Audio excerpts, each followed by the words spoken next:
Y el programa será esta noche más frívolo que nunca, porque hablaremos acerca de la moda en algunos momentos de la historia de Francia. Y la moda cuando se ha tornado extravagante. No estamos hablando de Coco Chanel ni ninguno de esos, sino antes todavía del momento en que Francia se convirtió en el hogar paradigmático de las modificaciones acerca de la moda.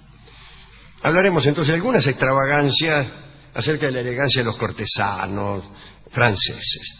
Empecemos por ver qué pasaba con las cabelleras y las pelucas, ya que es un tema en el que siempre estuvimos muy interesados. Tenemos un antecedente bien antiguo. Los galos, es decir, los habitantes de Francia antes de ser la nación francesa, los habitantes de Francia a los que se enfrentó el Imperio Romano, estimaban mucho los cabellos largos, consideraban tener el pelo largo como un signo de distinción y también de libertad. Y por esto Julio César, que fue el que los enfrentó, después de haberlos vencido, les hizo cortar el pelo en señal de servidumbre. Posteriormente, Clodión el Peludo, atención a este nombre, Clodión el Peludo, es uno de los apodos más extraordinarios que yo he visto en la historia de la radiofonía. Clodión el Peludo. Clodión arrebató algunas provincias a los romanos y ordenó a los pueblos que él libertaba que se dejaran crecer el pelo, a fin de diferenciarse de los otros galos que todavía estaban bajo la dominación de Roma. En los primeros tiempos de la monarquía francesa eran muy apreciadas las cabelleras abundantes, allá por el año 1000, en los albores de la dinastía de los Capeto. Pero antes también, los merovingios. Bueno. Ellos juraban muchas veces por la cabellera, y era costumbre arrancarse un pelo y ofrecerle ese pelo a la persona a quien se quería prestar un homenaje. Por ejemplo, usted quiere hacer un homenaje a una dama, saca un pelo, no un mechón, no, un pelo, un solo pelo, y dice, bueno, hoy vamos a rendir homenaje a Norby, por ejemplo, al bajista Norby. Norby Córdoba. Muy bien, vamos a hacer una fiesta, voy a invitar a todos los músicos, y yo le he traído como regalo, Norby, justamente el que es pelado, un pelo. Y eso era considerado un acto de homenaje fortísimo. Por ejemplo, el rey Clodoveo envió uno de sus pelos a un santo para probarle cuánta veneración le profesaba. Entre los primeros reyes hubo una excepción. Los cortesanos de Carlos el Calvo, que era pelado, para halagarlo, adoptaron la costumbre de afeitarse la parte superior del marote, precisamente donde a Carlos no le crecía el pelo. En tiempos de Enrique IV, es decir, muchos años más aquí, el buen rey Enrique IV, apareció la costumbre de echarse en el pelo unos polvos perfumados a los que se daba el nombre de griserie. En tiempos de Luis XIV, un poco después, se empleó para este objeto una mezcla de musgo de roble y harina de habas, que se llamaba polvo de Chipre, que te lo ponías en el melón y era como una brillantina canosa, pastosa, que reíste de la capilena. Qué raro, ¿no? Qué raro. Ahora no se usa más la brillantina. La última persona que usa brillantina soy yo. ¿Usa brillantina? Yo uso brillantina, sí. ¿Dónde? Pero brillantina opaca usa usted. ¿Le parece? No, es que tengo el pelo tan opaco que me meto medio kilo de brillantina y aún así prevalece la opacidad. Cuando llegó la época de las pelucas, las hubo no solo de cabellos humanos, sino también de crin o de estopa, según los precios, ¿no? Eran de varias clases. Tenían nombre, según la forma. Peluca de nido de urraca. Qué lindo. Bueno, tiene peluca de nido de urraca, extraordinario. De martillo, estilo inconstante. Inconstante es una peluca toda suelta, que va para cualquier parte. A lo celoso. Multitud de edictos reales se ocuparon de las pelucas y de los peluqueros. Se crearon 40 cargos públicos que tenían que ver con la recolección del pelo hasta con la limpieza del pelo. Y como bien sabemos, el más importante de esos cargos era el de intendente del gabinete de las pelucas, que presidía la elección del monarca cada mañana. Se levantaba el monarca, esto ya era una ceremonia increíble. Iban un montón de cortesanos, había uno que lo tenía que tocar, que levantar, el otro lo llevaba a vestirse, y había uno, que era el intendente del gabinete de las pelucas, que le presentaba como 5 o 6 cabecitas de madera, donde estaban montadas las pelucas como la vidriera de Pozzi. Sí. Y el rey elegía. Dice... Hoy está. Buenos días, su majestad. ¿Qué peluca se va a calzar hoy? Su ilustre marote. Y el Reinaldo cachaba la que más le convenía. Probaba, y ese tipo era el más importante, era muy importante. Bueno, Luis XIV tenía razones personales para fomentar el uso de pelucas. Vivía en tiempos de este rey un peluquero ilustre, que fue su amigo, llamado Binet. Y este Binet dejó su nombre a un peinado inventado por él, y siempre asistía al rey Luis en sus modas. Todos los elegantes pronto tuvieron sus Binet, que variaban según la condición de las personas. Había pelucas para médicos, para profesores, para ministros y príncipes. Y la forma y disposición de las pelucas eran distintas según el rango de quien las llevaba. Es decir, te miraban y ya sabían qué eras. Está mal eso. Es una medida de ingeniería social. Es tan peligrosa como la de obligarte a llevar un uniforme según la casta a la que perteneces. Si sos poner médico, no te podés poner peluca de cortesano. Si sos noble, tenés una peluca, y si sos plebeyo, otra. Impresionante, ¿no? Bueno, no sé si eso no ocurre ahora. En el siglo XVIII, las pelucas fueron sustituidas por enormes peinados, especialmente las mujeres. Las mujeres usaban unos peinados enormes. Saint-Simon dijo: los peinados de la época se componen de perifolios de 2 pies de alto, 60 centímetros, y colocan el rostro de las mujeres en el centro del cuerpo. Eran tan altos los peinados que el rostro de la mina te quedaba en el medio. El ombligo le quedaba. Vos veías venir un bulto y en el medio aparecía la cara de la mina. Ay, medio del peinado. ¿A usted le gustan los peinados altos? No, en absoluto. No. Además, no sabe si está al derecho o al revés, si está yendo viniendo, es complicado. No, pero además la sensación de derrumbe que uno tiene justamente cuando está intimando con la mina. Sí. Una mina de esos peinados altos. Hasta de ahogo puede ser, en medio del pelo. Salgamos al balcón a intimar. Sí. No, es que la mujer que se peina con el peinado así alto le está diciendo: no me tocarás. ¡Epa! Yo solo no sabía. No sabía eso. Sí. Dice: no me tocarás. Porque hay que estar muy pendiente de ese peinado. No se puede. Toqué, ¿no? Sí. No me tocarás. Bueno, no importa. Pero qué tremendo, ¿no? Ver una mujer que uno estima deshacerse la mujer en pelo. Tiene que tener una cantidad de pelo normal. No puede ser exagerado. ¿A usted no le gusta la mujer muy peluda?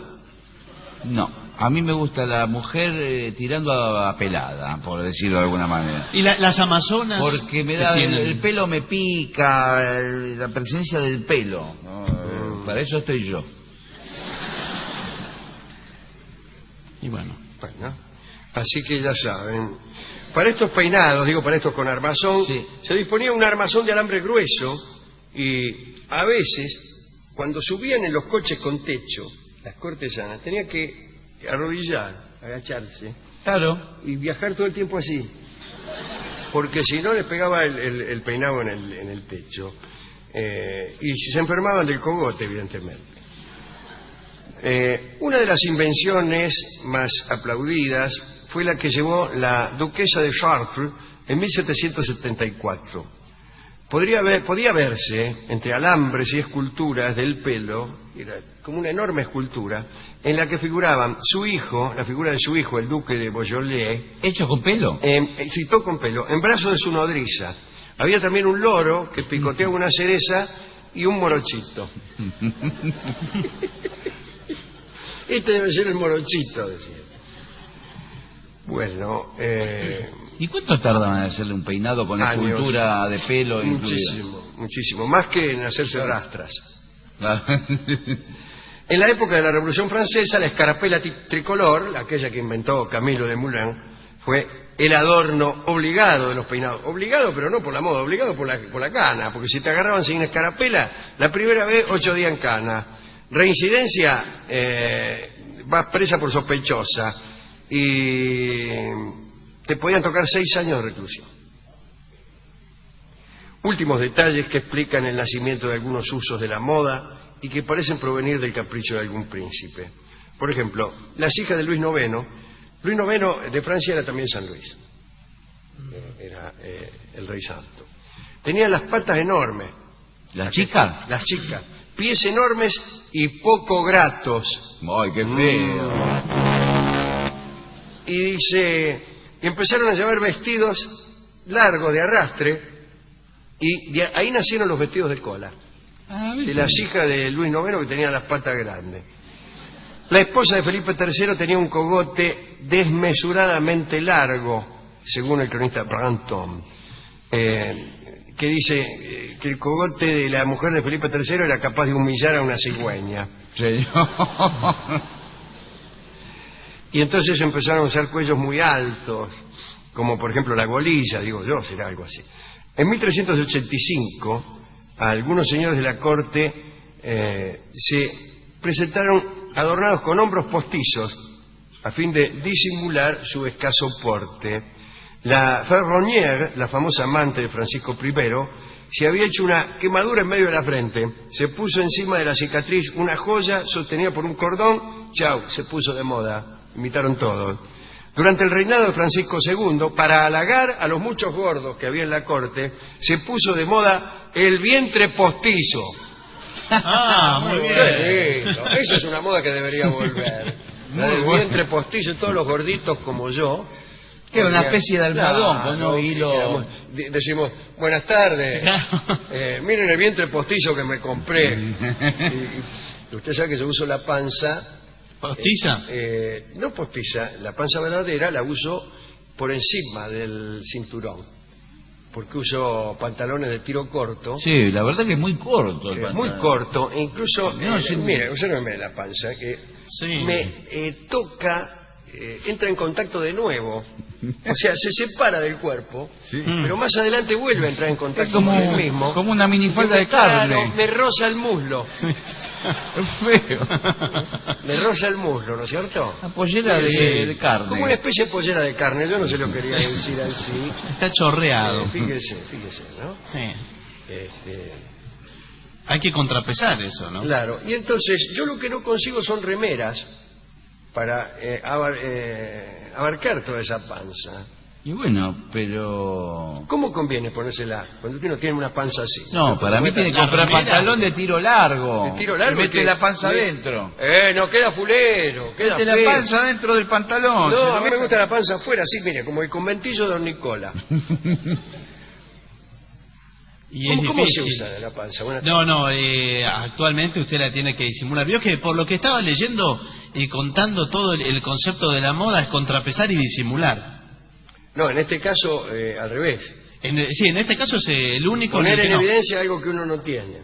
En todos los anteriores es era el disimulo. Bueno, la reina Ana de Austria diseñó los vestidos con mangas cortas porque tenía los brazos hermosos. Claro. Mire qué piola.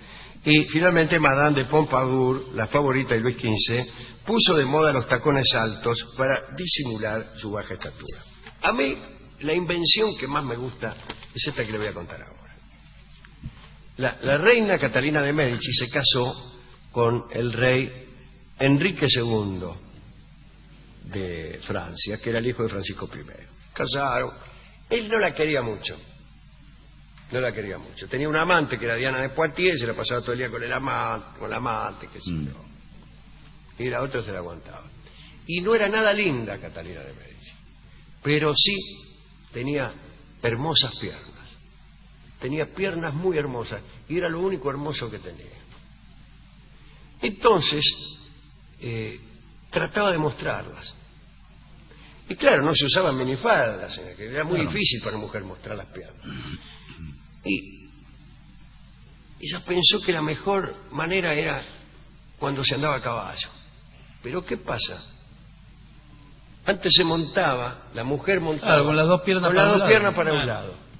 Y ella empezó a montar como un hombre, con las dos, una pierna a cada lado del caballo, y entonces se le veían las gambas. Pero surgió un inconveniente. Para llegar a esa posición y para subirse a los caballos había que desarrollar unos procedimientos un poco riesgosos. Con los vestidos esos. Con los vestidos eso, que sí. podían dar lugar a visiones por parte de los cortesanos. Claro, cuando pasa la pierna por ahí. Exactamente, panoramas demasiado íntimos. Sí. Y entonces empezó a usar debajo de sus polleras y enaguas algo que no se usaba: las bragas. Es decir, inventó los calzones. ¿Qué usted?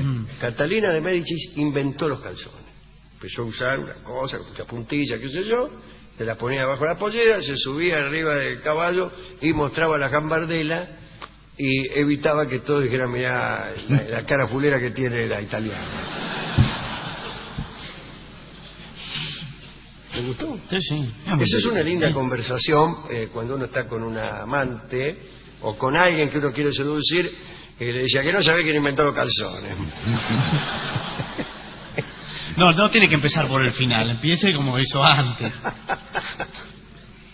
Muy bien, hemos ido a la discoteca. El tipo también Es una historia mucho. fantástica, porque es una historia Sí, liviana, no es como las Claro, cruzadas. claro. Sin embargo, él me habló, me mostró, tenía unas bragas guardadas. Mire, dice, ¿Pero de qué? esto dice una novia que me dejó hace muchos Qué años. desagradable. Nos separamos, dice, hace 20 años, y de ella me quedó solamente este recuerdo. Bueno, pero Lo mostráselo llevo usted. siempre conmigo. Dice. Pero El otro claro. día la encontré en la calle Rivadavia. Yo venía con un colchón Sí. y ella venía del otro lado, en dirección opuesta, con su marido y 2 hijos. Sí. Y yo lo vi, la saludé y saqué del bolsillo este calzón. Qué mal gusto. Mirá lo que tengo todavía. Y qué mal gusto con el marido y los hijos, señor. Y 20 años encima del 20 años calzón, ¿no? encima, ¿no? Muy bien. Me dio este hombre, este discotecario, una canción que es muy indicada para esto. Muy bien, ¿cuál es? No le podría decir, pero la cantan los Nocheros de Anta y tiene que ver con el tipo que se empilcha, que se viste de domingo y que se pone lo mejor que tiene. Entonces vamos a escuchar El Dominguero, que es una linda canción que cantan los Nocheros de Anta. Lucas, ya que es un tema en el que siempre estuvimos muy interesados. Tenemos un antecedente bien antiguo. Los galos, es decir, los habitantes de Francia antes de ser la nación francesa, los habitantes de Francia a los que se enfrentó el Imperio Romano, estimaban mucho los cabellos, el peludo. Es uno de los apodos más extraordinarios que yo he visto en la historia de la radiofonía. Tisoler, Clodión el peludo. Clodión arrebató algunas provincias a los romanos y ordenó a los pueblos que él libertaba que se dejaran crecer el pelo. Y este programa será esta noche más frívolo que nunca, porque hablaremos acerca de la moda en algunos momentos de la historia de Francia. Y la moda cuando se ha tornado extravagante. No estamos hablando de Coco Chanel ni ninguno de esos, sino antes todavía del momento en que Francia se convirtió en el hogar paradigmático de las modificaciones acerca de la moda. Hablaremos entonces de algunas extravagancias acerca de la elegancia de los cortesanos franceses. Empecemos por ver qué pasaba con las cabelleras y los pelos largos. Consideraban tener el pelo largo como un signo de distinción y también de libertad. Y por esto Julio César, que fue el que los enfrentó, después de haberlos vencido, les hizo cortar el pelo en señal de servidumbre. Posteriormente, Clodión el Peludo, atención a este nombre, Clodión